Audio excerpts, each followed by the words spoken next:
This hour of the Costa Report is brought to you by Dole Food Company, the world's leading producer and distributor of fresh fruits and vegetables.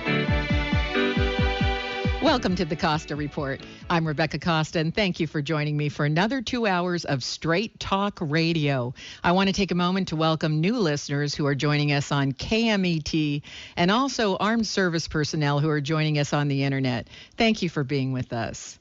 Our guest today is social scientist and best-selling author of 5 books, Mr. Daniel Pink. Pink is an expert at spotting changes in the workplace, changes which have an enormous impact on the kinds of skills we need to succeed. And one of those skills is selling our ideas. Today, Mr. Pink is going to help us see that we are all selling all of the time, even though some of us have jobs with sales titles and some of us don't.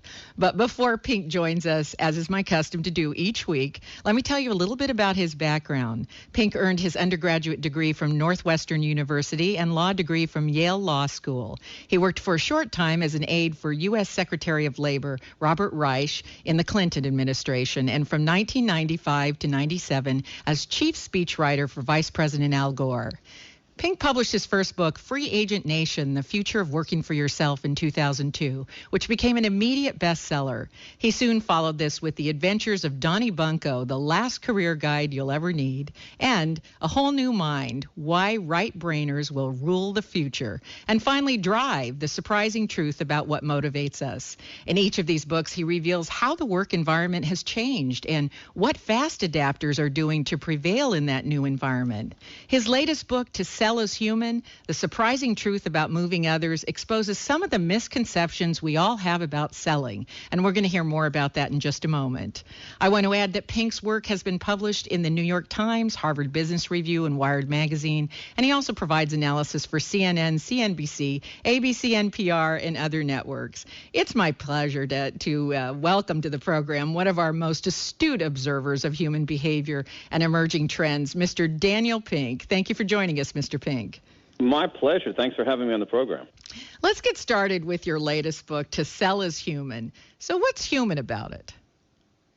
Well, a number of things that are human about it. First is that it's something that human beings just do. It's part of the reason that our species have evolved. If I can persuade you to make an exchange that leaves both of us better off, that's a little thing that we call progress. And so I think what's interesting now is because there's some changes in the economy, that the old-fashioned way of thinking about sales is something sort of sleazy and duplicitous and all about trickery is falling away. And what some of the science is telling us is that the best way to do this, the most effective way to sell your idea, yourself, your product, your service, is to be a little bit more like a human being. Well, now, one of the points you just made is that we all kind of have this idea that selling might be sleazy. Yeah. And you point out in your book that in earlier times, a salesperson had information that the customer didn't necessarily have or didn't have available to them. So that inequality made sales feel disingenuous. Is that right? That's absolutely right. It's a hugely important point. Most of what we know about sales, and here let's talk about selling of products or services, most of what we know about sales comes from a world of information asymmetry, where the seller always had more information than the buyer. When the seller has a huge information advantage, when the buyer doesn't have many choices, when the buyer doesn't have a way to talk back, the seller has a huge, huge advantage. Information asymmetry, this disparity in how much knowledge, how much information, how much data the relative parties have. Information asymmetry is why we have the principle of buyer beware. When the seller knows a lot more, when you don't have many choices, when you don't have a way to talk back, you're on notice. You got to avoid getting ripped off. But one of the things that you point out that we do have the information available to us, but boy, if you go on any search engine, for every one study you find that says one thing, you'll find another that says a complete opposite. Even if we have all that information, how do we discern it to our advantage in a sales situation? Yeah, no, that's actually a really important point too. So we've gone from this world of information asymmetry to one of information parity, information equality. But in that information equality, we have this huge explosion of information. This is why one of the most important qualities in both selling and buying is something that I call clarity, which is the ability to take this welter of information and say, this is what's important, this is what's not. Let's distill what's meaningful here from what's simply noise and chaos and distraction. Now, this is easier and harder to do in certain kinds of transactions. Let's go back to a more classic sales transaction of buying a car. It used to be that when you walked into the Chevy dealer had a lot more information than you ever could have about cars in general, about Chevys in particular. But now, when you go into a car dealer, you can know almost as much about cars as that car dealer has. You can go in and say, well, I know what every car dealer in the Santa Cruz area is charging for the Chevy Malibu. I have been to an online user group of Chevy Malibu owners who talk about their cars, and I know some of the idiosyncrasies of this particular make and model, and that might get me $200 off. I interviewed a car dealer in Washington, D.C., who said that when she first started selling cars in the 1980s, the factory invoice price of the car, the actual physical document, was locked in the safe. Even the salespeople weren't allowed to see it. Now, your Aunt Gladys in Topeka can go into the car dealer with the factory invoice price of the car. So in some realms, the information parity is absolutely simple and straightforward. In other realms, as you say, it's a little bit more challenging. Well, as an example, let's say that you're diagnosed with some particular disease, and now you've got to select the treatment that will be right for you along with the doctor that's right for you. It's very tough. I mean, I run into a number of people who find themselves in that situation, and they need a medical degree really to sort through that information and to know which person to believe and how to make a wise choice. Yeah, but to me, that's an excellent point. It's changed the very role of doctors. I mean, what it's done in some ways is that it's made the doctor part of, given the doctor a navigator's role. Think about doing that 20 years ago. You go to the doctor says you have some kind of terrible illness, and you basically say, oh, okay, what do I do, doctor? Now at least you have the capacity to look it up yourself, to reach out to communities of people who might be suffering from that particular ailment. And, people over time get better at this. I mean, this is one of the skills that we're ever so slowly developing in an age where we never really had to do that before. So how do you triangulate among sources? And so you're obviously going to be more trustworthy of something that comes from the Mayo Clinic website than something that comes from, Al's knee replacements. Well, that's true. And I also think, to your point, that doctors have to be better salespeople. If they know that something is a particular, an effective treatment and is the right way to go, if they can't present their idea and they can't sell you on the idea and build a confidence and a trust, then it's likely that you will succumb to confusion and make the wrong choice. Precisely, and and what's so interesting about that, about 2 months ago, I met with some medical students, young men, men and women in their 20s, and they're telling me that now in medical school, this is part of what they're learning is how do you respond to a patient who comes in with a sheaf of paper saying, listen, doc, I know what's wrong with my kidney and I know what we should do.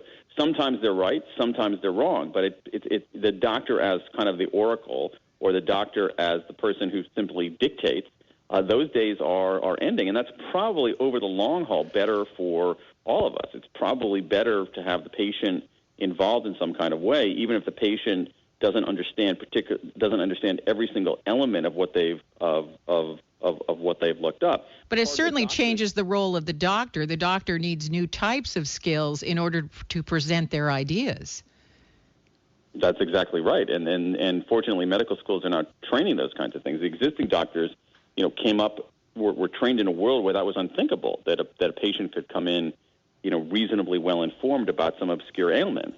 And now that's a fact of life. And what a doctor has to do is not resist that, but she has to say, listen, let me see what you got. Okay, here's what you got. So this is from this source. You really can't trust this kind of source. And help the patient make sense. It's a sense-making role. It helps the patient make sense of that welter of information. That's right. And that's what we all need help with now. We need help with making sense of that wealth of information. We have to take a short commercial break, and when we come back, we're going to find out if extroverts are better at selling and persuading than introverts. You're listening to the Costa Report.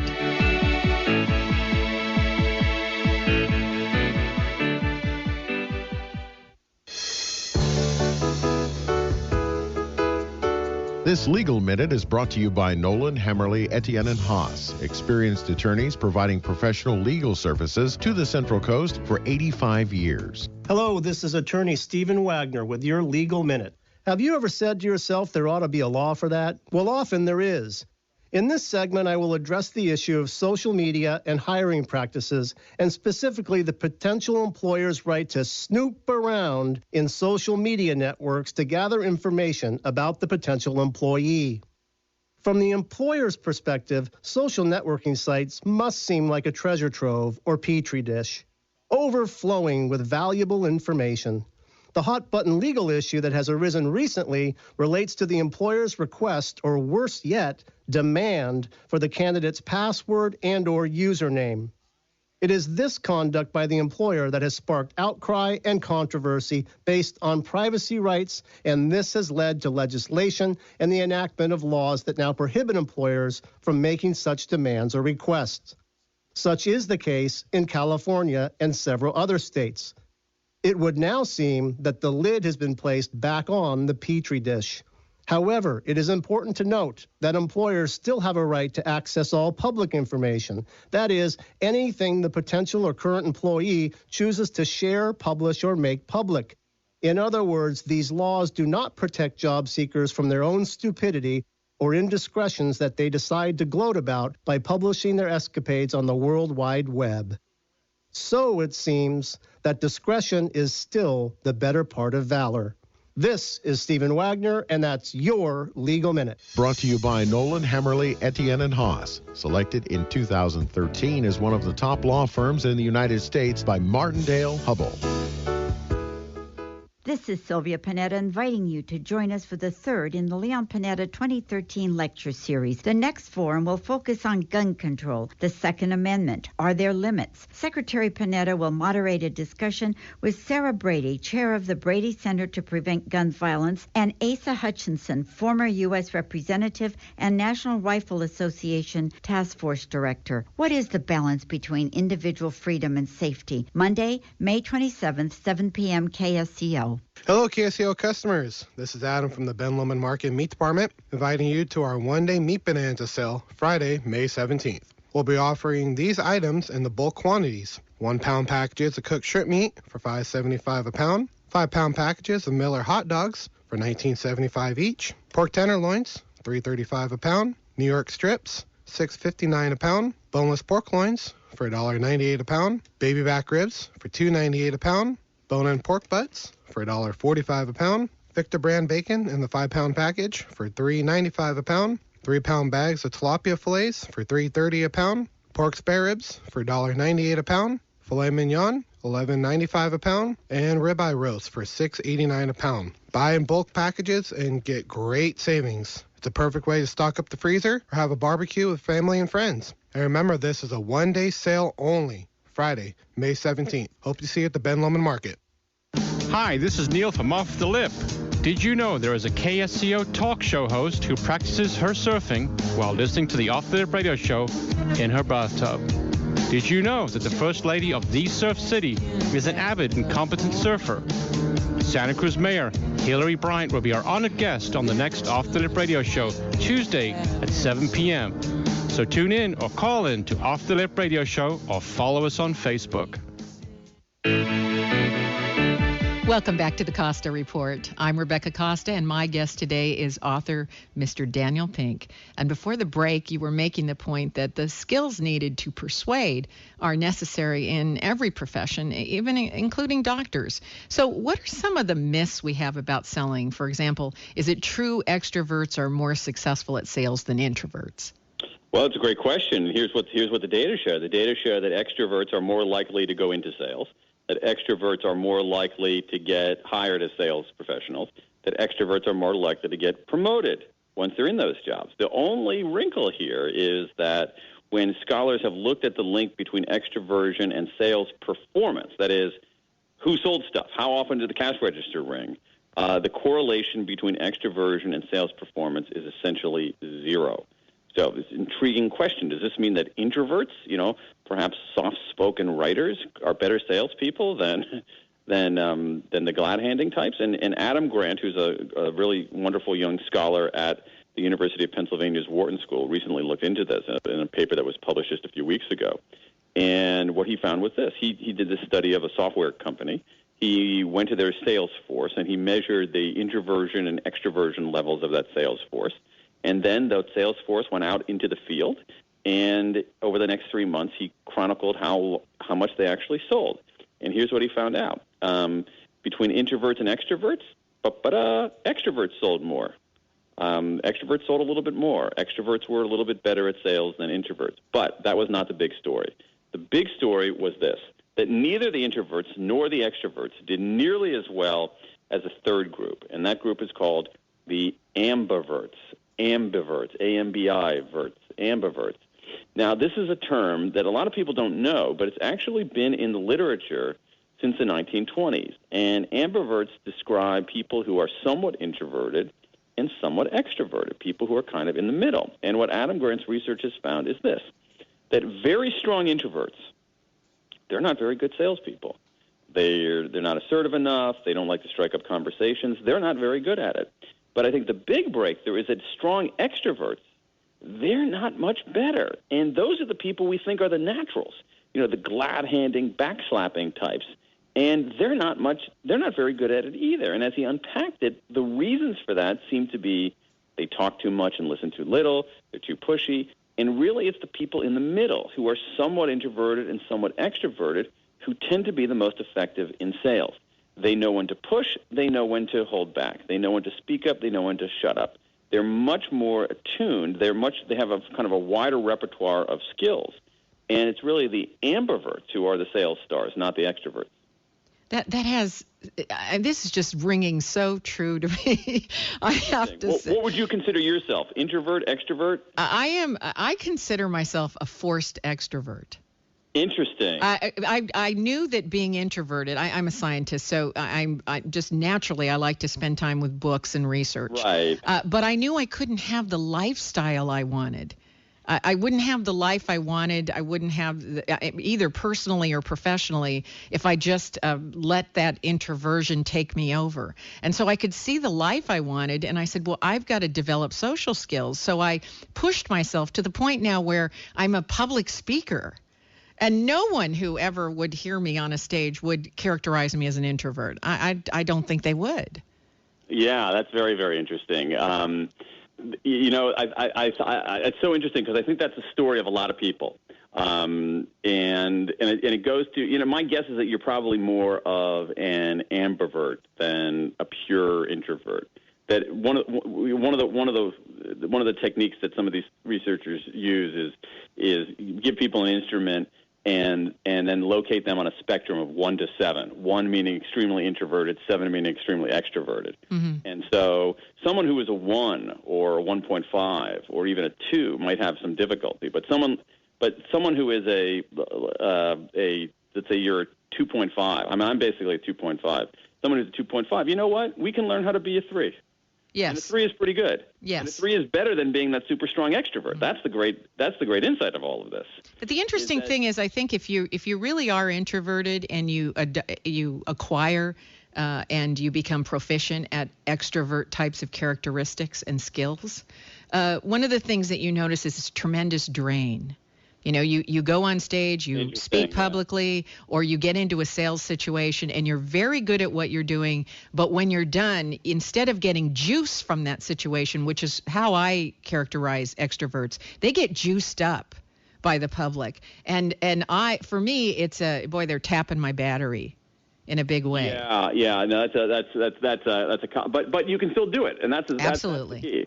That's the key, and I think that what we and the truth is that as you know, introversion, extroversion are very stable personality characteristics over time. Yes. If I were to test, if someone would have tested you when you were 10 years old, you probably would have been more introverted than extroverted, as I would have been. And so you can't take someone. Let's go back to that 1 to 7 spectrum. Someone who like maybe you or I, who is a 2 or 2.5. You can't turn us into a 6. That's not who we are. All right, but you know what you can. But you know what we can do is that we can learn a little bit and move a little to the center. We can become a 3, and a 3 is very good. And I think that for your listeners, your story is very, very instructive because what you can do, what I have done, what you have done, what I have done is look at extroverts and say, some of the things that they do are actually quite wonderful and really important. So for me, the thing was I always found it strange. Like extroverts would be sitting on a train or a bus or an airplane and strike up a conversation with the person sitting next to them, uninvited. Like, what are you doing? And I was, but you know what? That's actually worth doing every once in a while, pushing yourself out of the comfort zone to do something like that. You might learn something. Right. And by the same token, let's go to the other side of the spectrum. Extroverts can learn from introverts to move a little bit more toward the center of and be a little bit more ambivert. For instance, if you look at, I'm guessing for you, but if you look at the way that I would go into a party or people like us might go into a party or a social gathering, extroverts just go, boom, walk through the door and plunge right in. Yes. Whereas you and I and our ilk might kind of circle the periphery a little bit, do a walkthrough, see what's going on, inspect from the outside, and then make our move. And surveillance. We do surveillance first. Surveillance is exactly what it is. And you know what? Extroverts could actually benefit from surveillance every once in a while. Yes, they could. Before they open their mouth. That would be good. Now, we hear a lot about the importance of empathizing with the person that you're trying to convince, but you kind of have a different take on this. You point out that empathizing on how somebody feels isn't nearly as important as thinking about what's in their interest. Yeah, well, this is some really, really interesting research on the quality of attunement, which is perspective taking. One of the important foundational skills of selling, persuasion, influence is being able to get out of your own head into someone else's head and sort of see things from their perspective. And what the research shows pretty clearly is this. It's interesting studies of negotiations. And what they found is that focusing on the other side's emotions and feelings is better than going in, not focusing on anything. But focusing on the other side's thoughts and interests is actually more effective than focusing on only their feelings and emotions. And the key insight there is that this idea of attunement or perspective taking is not a kind of sort of not only about emotional intelligence. It's actually a kind of cognitive analytic skill. Yes. Looking at someone else's point of view and saying, hey, what's in it for them? What are their interests? What are they thinking right here? That's right. Not just how they feel, but how are they viewing the situation? And I think that was very critical in your book. We have to take another break. When we come back, we're going to find out why mimicking a customer's gestures works so well. You're listening to the Costa Report.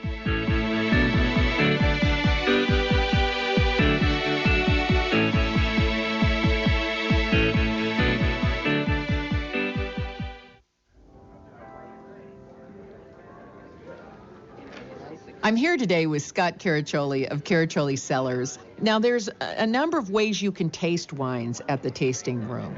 Talk to us a little bit about that. Yeah, we currently have 9 different wines on our tasting menu, and we really want it to be an experience where you get to taste the wine that you want to taste. So if you want to taste Pinot, you can really focus your flight around that. If you wanted to focus on the bubbles, we have 3 different sparklings that will allow you to build your flight that way. Or if you came in and you just wanted to taste one wine, we would have it set up for you to be able to do that as well. Now, what's a flight? A flight is basically a combination of small tastes of different wines. If you wanted to taste all of our different Chardonnays, you could taste the 2007 Chardonnay, the 2008, and the 2009, and we would line you up with an individual taste of each of them. Thank you for being with us again, Scott. Thank you, Rebecca.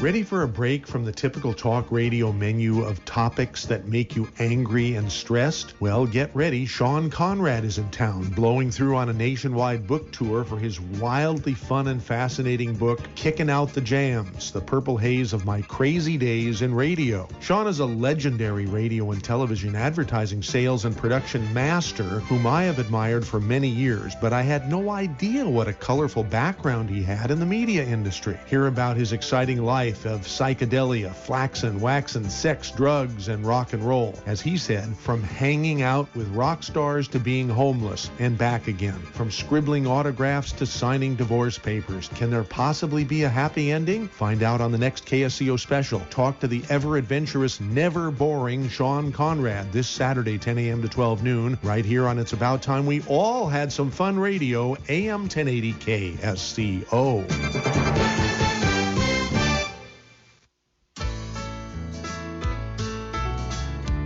We'd love to see you and your family have some good old-fashioned fun at our annual Day on the Farm at the Agricultural History Project Center and Museum at the Santa Cruz County Fairgrounds. Join us Saturday, May 18th to take an old-fashioned hayride with Clydesdale horses, watch sheep shearing, play hoop games, churn butter, grind corn, and a whole lot more.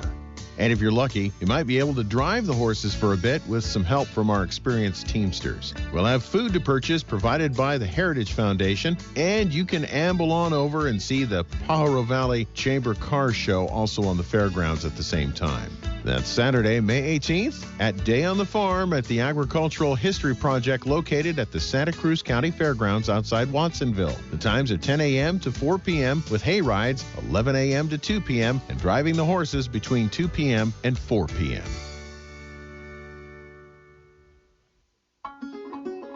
You, there's only one, and we exist because of you, to provide the care you need when you need it. Physicians Medical Group has over 300 providers just in Santa Cruz County. That's over 300 teammates focused on the one, the only, you. With over 42 specialties and 100 locations, you'll find the right provider for you. Find your teammate, your Physicians Medical Group care provider, by visiting our website, pmgscc.com. Tune in to the Sentinel radio program Saturday morning at 8 a.m. right here on AM 1080 KSCO. Brought to you by First Church of Christ Scientist Monterey. Come into our Christian Science community reading room and bookstore and find comfort from the challenges you're facing. We have the resources that will connect you with your God-given substance. Find help now. Our address is 780 Abrego Street in Monterey. Reach out for this help today. Come in and visit or call 831-372-5076. 372-5076.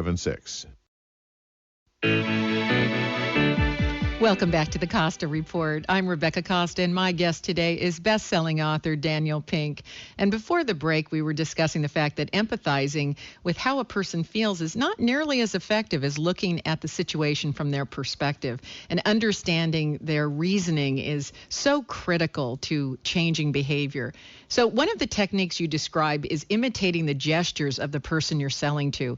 And this reminded me a lot of anthropologist Helen Fisher's book, Anatomy of Love, where she studied the mating rituals of humans. And she noted that in this third stage, they begin to mirror each other's gestures. For example, if the female sits with her hands on the table, the male who is courting her favor, he does the same thing. He puts his hands on the table. And if she cocks her head to the right, he does the same thing as well. And I was realizing that that's a way of physically expressing empathy.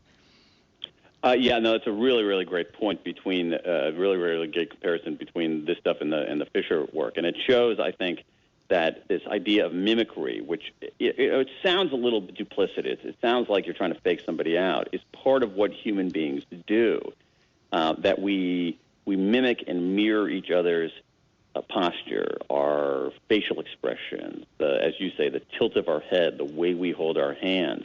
And we do it, and in Fisher's example, we do it unconsciously. We're not consciously saying, she opened her hand, therefore I'm going to open my hand in this kind of algorithmic, reasoned way. It's part of how we take another's perspective, that we sometimes we understand someone's position literally by sort of standing in their position. And it's really quite a fascinating idea. And if you go out into, say, a big shopping mall or a busy downtown area, and you see people who like each other, who are connecting with each other, talking to each other, you'll see this what seems to be this kind of choreographed mirrored dance, which is really quite remarkable. So, and we can use this to our advantage, and we can draw on this. We can understand people better by being more conscious of that. And some very, very interesting studies that have shown that even small instructions, say before a negotiation session, small instructions to be conscious of how the other person is standing or sitting, how they're using their hands, what their posture is like, and then subtly mimicking that back, amazingly turns out to be quite effective in negotiation sessions. And I think the other thing about that that's so interesting is that when people mimic subtly, in a lot of this research, the people who are being mimicked, when they're questioned later, have no idea at all. They have no idea at all, because it's such a natural part of how human beings connect with each other. That's absolutely true. In fact, I did a little experiment with my kids, and my kids are always my animal experiments. When they grow up with a social scientist, they say, "Mom, we're ruined. We're ruined by all of your monkey experiments." But you get the neighbors to be the control group? I do. Yeah. I use everybody I know as control groups. So one of the things I did was, I was mimicking their behavior. They were trying to convince me to extend their curfew or raise their allowance or some such. And I was mimicking their behavior, and they were thinking, this is great. This is going well. And we got Mom's buy-in. And then in the middle of it, I stopped mimicking. And I went off the reservation and started, taking a behavior on that was different. And you could see the anxiety go up. Interesting. It's a very interesting thing that if you break that off suddenly, and the mimicking stops, there's almost an anxiety created in the moment. I don't know if that's that's certainly not a scientific study, but that's actually interesting. But it makes some sense, because what you're doing is, in some level, there is you're violating certain kinds of I don't even want to call them norms. You're violating comfort. Biological. I think that they're suddenly you're comfortable. You're both mimicking each other. You're put into a state of ease. And then somebody brings something up and you pull back, you withdraw. And there's a moment at which they've lost you. And I think that probably plays into sales a lot. A very skilled person probably knows when to stop the mimicking and then return. Interesting. That's interesting. That's very interesting. But I think that the disruptive part of it is you're violating sort of the natural way of doing things. It would be like if you and I were having a face-to-face conversation, and then at a certain moment, I continued the conversation with you, but I turned my back to you, so you had to look at the back of my head. Yeah. That would be kind of weird, right? You're violating the natural way these things are being done. And I think that when we're trying to persuade people, when we're trying to influence people, simply being conscious of that other channel of information, the channel of information that isn't, in this case, purely cognitive, but is reflected in their gestures. And that gesture may be a signal to someone that they've gone too far in the negotiations. You may choose to pull back from that mimicry to signal to someone, okay, that's too far. I was with you to that point, but maybe not so much now. Now, you also believe that people who show positive emotions and attitudes have a much better track record of persuading people than those who maintain a poker face and try to keep everyone guessing. And that's also somewhat different from what we've been told. Yeah, this is interesting. This is the research. There are two great scholars on this. One is Shirley Koppelman at the University of Michigan, who found in negotiation sessions that having a positive affect actually plays a pretty significant role in getting people on your side. She did this interesting experiment where there was people were buying something, and the seller came in with changed circumstances. So let's say you and I, we think we have a deal. You come to me a week later, and I say, listen, Rebecca, the deal has changed. It's going to cost you X amount more, and I got someone else who wants to buy it right now, so take it or leave it. And how the affect that I used in presenting that, I could either do it very neutrally, I could do it in a more jerk-like way, or I could do it with a very positive affect. And even though the terms were exactly the same, the people with the more positive affect got got greater assent, which I think is I think that's quite interesting in itself. Also, there's also the work of Barbara Fredrickson at the University of North Carolina, who has shown that people tend to flourish when they have a certain ratio of positive to negative emotions. So she found that when your positive to negative, the ratio of positives to negative emotions should exceed 3 to 1. That there should be 3 positive emotions: awe, curiosity, gratitude, for every negative emotion. Anger, resentment, envy, those sorts of things. And in even a 2 to 1 ratio of positive negative sentiment, which is meaning that 2 out of 3 of your emotions are positive. That seems pretty good. Isn't enough. It's really, there's a tipping point right at about 3. I think when you get to 3, you're pretty much dependent on pharmaceuticals. You know what she found? It's interesting you say that. I don't know how you get 3 to 1 ratio otherwise. That's a tough call. Well, you know what's interesting about this? What's so interesting about this is that you would think, okay, so it's going to top out at a certain point. So let's just say, okay, 3 is good. But you know what? You can do 5. The ceiling where it starts to go awry is incredibly high. It's 11 to 1. Now, if you have 11 to 1 positive to negative emotions, you're in la-la land. Yeah, no kidding. So, one of my favorite movies is Glengarry Glen Ross. I have to bring that up because that is the quintessential movie about old-style selling. And for listeners who aren't familiar with the film, it's about a group of salesmen, and they're played by Al Pacino and Jack Lemmon and Kevin Spacey, and they're all working in a small office. And then corporate sends Alec Baldwin in to motivate them to get more sales. And I cringe every time I see Jack Lemmon sit down with that couple. He's so out of step with them, not listening, and he's got to make the sale. He's got to get the commission. You say that questions are far more important than talking. And I really, when I watch that film over and over again, he's just not asking any questions. He's just moving in for the close. Interesting.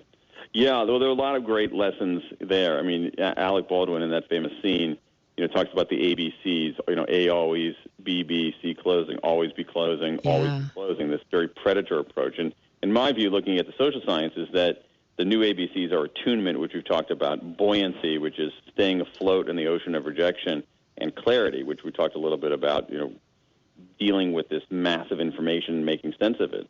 But questions are really, really powerful, and there's some great research on this out of Ohio State University showing the certain power that questions have in convincing others. Gist of it is this. The conceptual gist of it is that questions by their very nature elicit an active response. So if I ask you a question, you have to chew over it a little bit. Yes. And when you chew over it, you often come up with your own reasons for believing something. And when people have their own reasons for agreeing with you, they believe them more deeply and adhere to them more strongly. Absolutely. I think questions help to fortify your position. And if your position is an objection, that's all the better because you're communicating that. Now, we have to take our last break. Stay right where you are. We'll be back with more from Mr. Daniel Pink. You're listening to the Costa Report.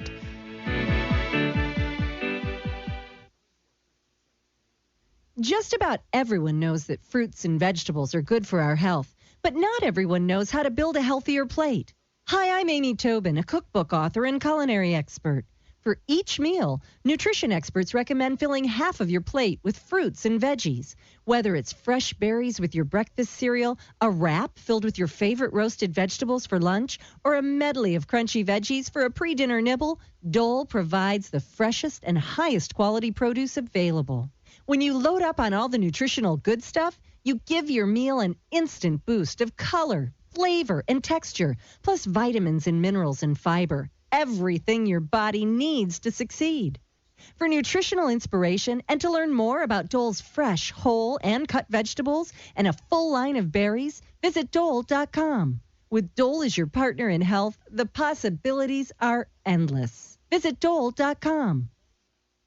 What does your website do for you? Does it simplify doing business and automate routine tasks? Does it connect with your target audience and bring new business? If you can't answer yes, then you need to contact Sunstar Media. Located on the Monterey Peninsula for over 17 years, Sunstar Media has developed websites for startups, brick-and-mortar stores, to corporations on the stock market. What makes Sunstar different is the customization that goes into every site, tailored to each client's unique needs and vision. Sunstar's experienced pros keep you ahead of the game with their custom-fit development process for website applications that cater to your company's specific needs. Learn more at sunstarmedia.com. Mention you heard this ad on the Rebecca Costa Show and get a free web analysis report on your current site or a free web consultation for your next project. Let's discuss how Sunstar can help you. Reach out to us at sunstarmedia.com. But T, we're going to do 25 now, 50 now, 75, we're going to go 300, 325, 350, 375, we're going to go 400, 425, 450. Imagine finding an old painting or chair or fishing lure while rummaging through the attic. Is it junk or is it hidden treasure? Hello, I'm Rob Slowinski of Slowinski Auctions and Appraisers in Scotts Valley. Before you throw that item out, you better make certain it's not hidden treasure, And the way to do that is to join me at 2 p.m. Saturday afternoon here at KSCO for Hidden Treasures Radio Show. Put that item on the table in front of you and call the show. We'll figure out what that item is, where it came from, what it's worth, give or take. So don't throw that item out. Instead, join me, Rob Slowinski of Slowinski Auction Company, Saturday afternoon at 2 p.m. for Hidden Treasures Radio Show. Is it junk or is it hidden treasure?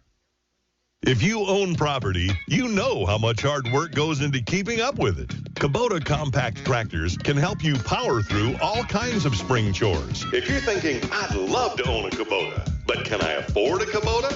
Think C&N Tractors in Watsonville. At C&N, Kubota quality pays for a lot less than you might think. For example, the feature-loaded L3200F starts at only $12,995 with a 31.9 horsepower Kubota diesel engine.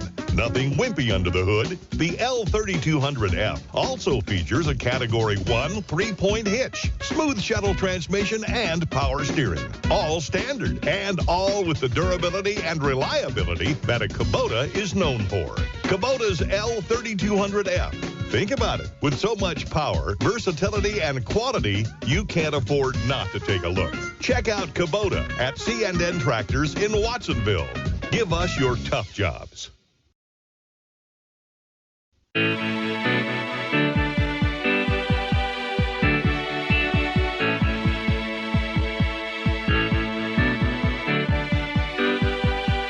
Welcome back to the Costa Report. I'm Rebecca Costa, and my guest today is author of To Sell is Human, Mr. Daniel Pink. If you'd like to comment on today's program, send your emails to RebeccaCosta.com, and you can also contact me on Facebook and Twitter. And if you haven't registered yet, be sure you subscribe to our YouTube channel. One of my favorite observations in your book, Mr. Pink, is the recommendation to tap into people's desire to do good. So tell us why that's important in selling.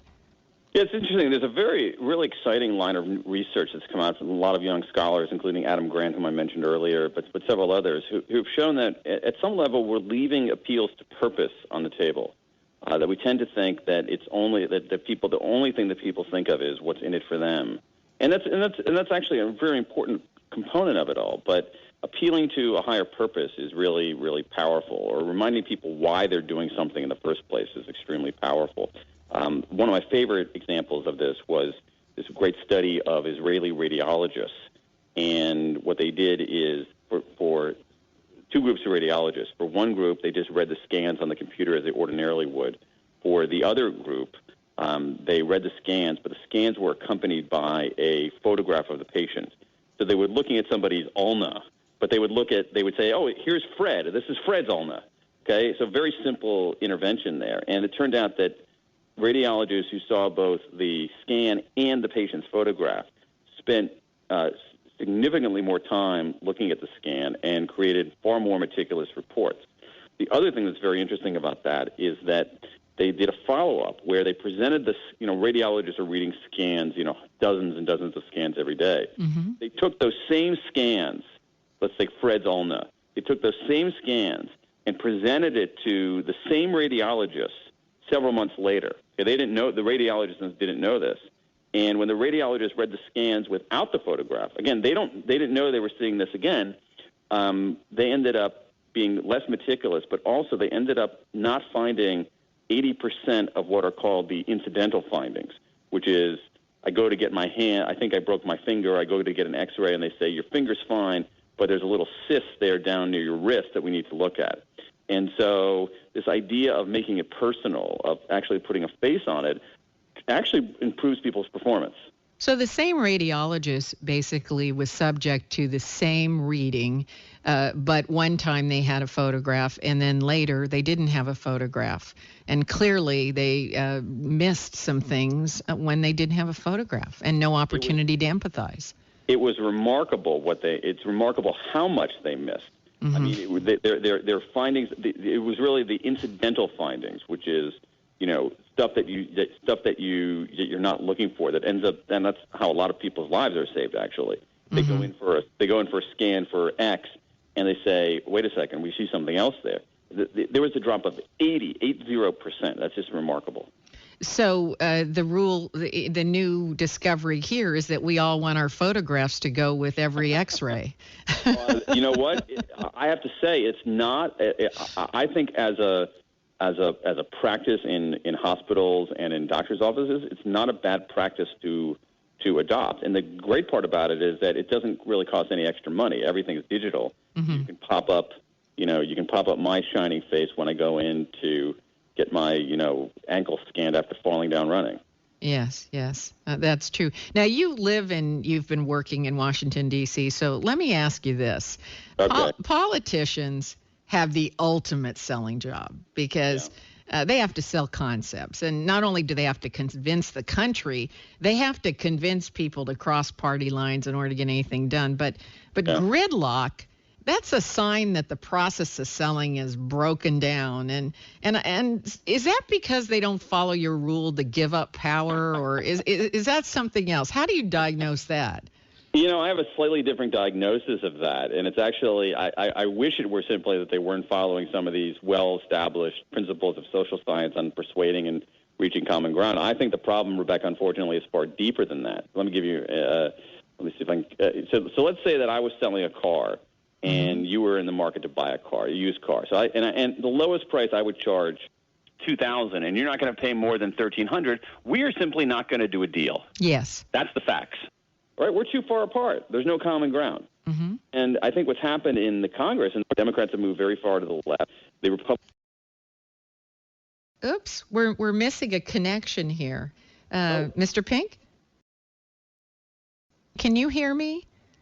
Yeah, I can hear you fine. You can hear me fine. I'm not really sure what's going on. I'm going to our engineers are taking a look at it right now. Okay, so going back to your example, so you're far apart on a price of a car. So if I'm not going to accept less than $2,000 and you're not going to pay more than $1,300, we are simply not going to do a deal. Yes. That's the facts. Yes. And I think that's what's happened in Congress, is that one side has moved, the Democrats have moved far to the left, the Republicans have moved far to the right, and there's not that overlap. There used to be a time in this country when there were some Democrats who were more conservative than some Republicans, where there were some Republicans who were more liberal than some Democrats. And that actually created a certain amount of common ground. Now, every side is protecting its extreme flank. And so that's moving people more and more and more to the extremes, which is preventing us from having any kind of common ground. But there have to be a few people amongst the politicians in Washington, D.C., who are good persuaders, who might follow the rules that you have outlined in your book and would persuade someone to, perhaps consider their ideas. We don't even seem to have that. I mean, if it's one thing if the dialogue's completely broken down, but it's another thing to have leaders who aren't good persuaders. Yeah, I mean, the other thing, that's a good point. And the other thing is, you have to let's go back to something we talked about earlier. We're trying to understand somebody, where they're coming from. Let's focus on their interests. Okay, forget about their emotions. Let's think about their interests here. Mm-hmm. And at some level, for certain politicians, it's actually not in their interest to do this. It's not in their interest to reach across the aisle. It's not in their interest if you have a far-right Republican to say, let me try to do something with Bernie Sanders of Vermont, because they'll get clobbered by their own party, and they'll get clobbered by they'll get clobbered by people who might run against them in the primary. The same thing is true on the other side. Okay, but I'm going to go back to what you said earlier. You recommended that we always tap into people's desire to do good. How about tapping into the desire to represent and do what's right for the greater good? I'm with you. I think that actually holds. I think that holds some potential. I think that the missing piece there is that their constituents, you and I, the voters, the citizens, aren't demanding that. And at some level, we're complicit in all of this, and that we are not. We look at this and say it's a spectacle. These guys are morons. But we don't stand up and say this must end. We're going to vote you out of office if you don't come around. And I think that we are, as much as we love complaining about politics, this is a republic. We put these guys and gals in office, and so at some level we're complicit if things go wrong. Well said. So that's our program for today. I could talk to you for another hour, but we're going to have to let you go. Before we say goodbye, I do want to thank you so much for taking the time to be with us today. Thank you, Mr. Pink. It was a total pleasure, Rebecca. Thanks for having me. If your station is leaving us after the first hour and you'd like to comment on today's program, send your emails to RebeccaCosta.com, and you can also contact me on Facebook and Twitter. And if you haven't registered yet, be sure you subscribe to our YouTube channel, because coming up here very shortly, you're going to be able to get a jump on my new book. They're planning a sneak peek for YouTube channel subscribers and also our Facebook friends. So don't wait. Grab your phone and subscribe to the Rebecca Costa YouTube channel, and go ahead and like us on Facebook, and you'll be able to get that sneak peek. My guest next week is three-time presidential candidate and former diplomat in the Reagan administration, the always controversial Alan Keyes. He'll be here to explain why our Constitution may be under attack in new ways that we just don't quite yet understand. Don't miss Alan Keyes next week, right here on your favorite weekly news magazine, the only program you can trust to put principles ahead of politics. Now stay tuned for the second hour of the Costa Report, when we take your calls and find out what's on your mind.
If you listen to talk shows in the news today, you might come away with the impression that the root of all our problems are politics or economics. The right blames the left blames the right, and everyone blames the Chinese. But take a hard look at where the blame game has gotten us. That's why I'm asking you to pick up a copy of The Watchman's Rattle. It's available in paperback and as an ebook too. And if you don't have time to read, there's an audio version so you can listen in your car or even on the beach. The book explains why complexity produces gridlock and what we have to do to start moving forward again. So pick up a copy of The Watchman's Rattle at a bookstore near you or online retailer. Do it today.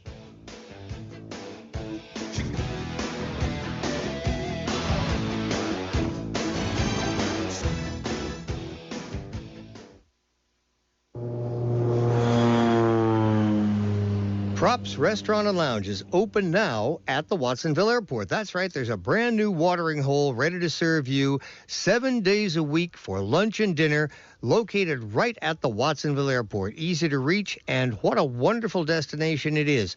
Prime rib special every Wednesday night. What a bargain at only $14. Steak, seafood, pasta dishes, a terrific burger, all kinds of wonderful things, plus great appetizers, specialty burgers. There's even a kids menu and small plates after 5 p.m. Happy hour Monday through Friday, 3 to 6. So visit Props at the airport. You just take the Airport Boulevard exit off of Highway 1.